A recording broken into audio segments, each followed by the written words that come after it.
3 anneaux pour les rois elfes sous le ciel, 7 pour les seigneurs nains dans leur demeure de pierre, 9 pour les hommes mortels destinés au trépas, 1 pour le seigneur ténébreux sur son sombre trône, au pays de Mordor où s'étendent les ombres. 1 anneau pour les gouverner tous, 1 anneau pour les trouver, 1 anneau pour les amener tous, et dans les ténèbres les lier. Immense succès littéraire, la saga culte de John Ronald Reuel Tolkien devait forcément faire l'objet tôt ou tard d'adaptations en jeux vidéo. Cette émission s'intéressera plus particulièrement aux jeux officiels adaptés des romans de Tolkien et non aux dizaines d'adaptations sauvages ou aux jeux basés sur les films de Peter Jackson. Au début des années 80, le studio australien Beam Software parvient à obtenir les droits d'exploitation de l'univers de Tolkien en jeux vidéo auprès du Tolkien Estate. Leur première production sort en 1982 et adapte les aventures de Bilbon le Hobbit. Il s'agit d'un jeu d'aventure textuelle ou fiction interactive. Très fidèle au roman, le jeu sortira sur la plupart des ordinateurs de l'époque. Il se fait notamment remarquer par la présence d'illustrations venant mettre en image les pérégrinations de Bilbon et des 13 nains partis reprendre le mont solitaire au dragon Smaug.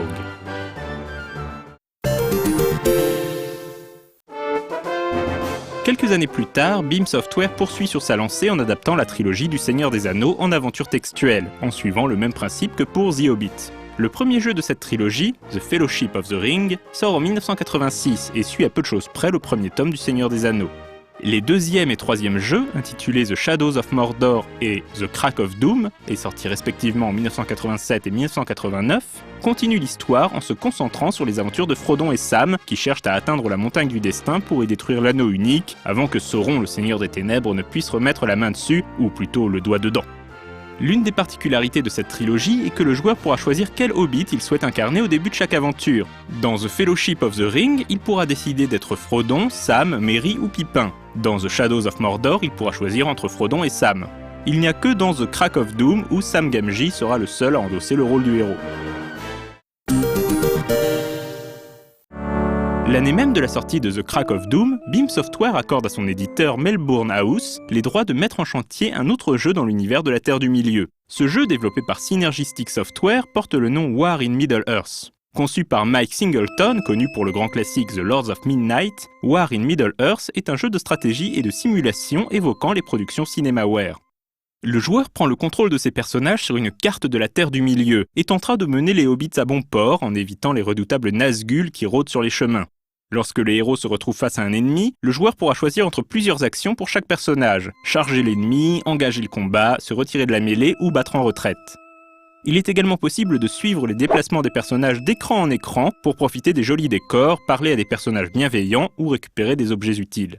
Très ambitieux, le jeu adapte l'ensemble de la saga du Seigneur des Anneaux, la victoire étant acquise en parvenant à amener l'anneau au mont solitaire avant que Sauron ne soit parvenu à conquérir 3 des nations de la Terre du Milieu.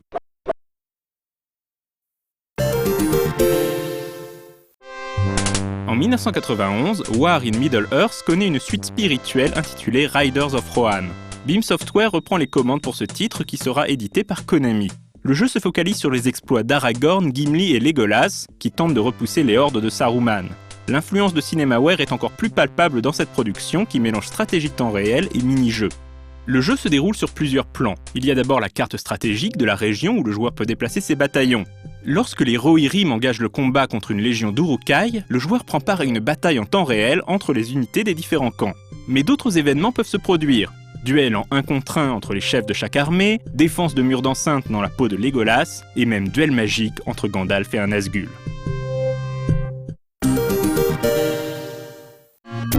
Les développeurs australiens ne sont pas les seuls à s'intéresser à la Terre du Milieu. Dès le début des années 90, Interplay et Electronic Arts, encore en pleine histoire d'amour, négocient un accord de licence auprès de Beam Software et commencent le développement d'un jeu de rôle basé sur le Seigneur des Anneaux.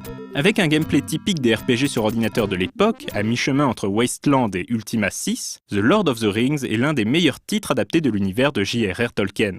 Suivant l'intrigue du roman, rehaussé toutefois de nouveaux personnages et autres quêtes secondaires, le jeu d'Interplay propose un mélange addictif d'exploration, d'aventure et de combat au tour par tour. Malgré une interface un peu lourde, des graphismes qui n'ont rien de transcendant et de nombreux bugs plus ou moins agaçants, on se laisse rapidement porter par l'ambiance et on prend part à cette grande épopée sans bouder son plaisir. Le jeu a connu 2 éditions, la première sur disquette et une réédition sur CD-ROM incorporant des extraits du film d'animation de Ralph Bakshi en guise de cinématique et de très jolie musique en qualité CD. La version CD-ROM inclut également une fonction de carte automatique absente de la version disquette qui se révèle rapidement indispensable.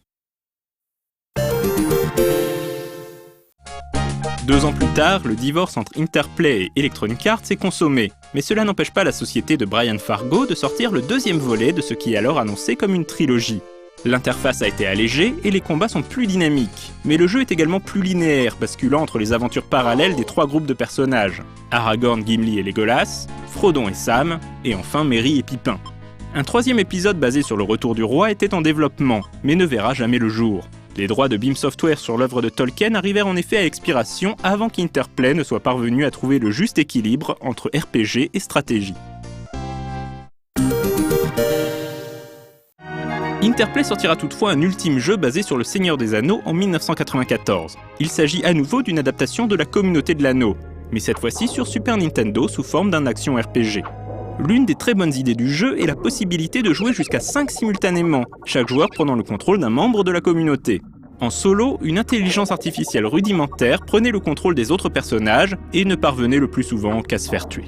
Malheureusement, malgré de très belles réorchestrations des musiques des versions ordinateur, The Lord of the Rings sur Super Nintendo est un ratage. Les contrôles sont imprécis, le jeu est ennuyeux au possible, et surtout les développeurs ont pensé que c'était une bonne idée de confronter les joueurs à des labyrinthes interminables dès les premières heures de l'aventure. Dommage.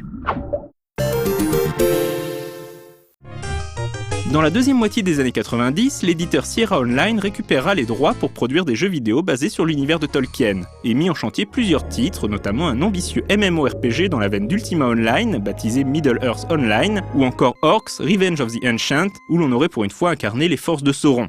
Malheureusement, ces jeux ne virent jamais le jour, et Sierra préféra au début des années 2000 se concentrer sur des adaptations des films.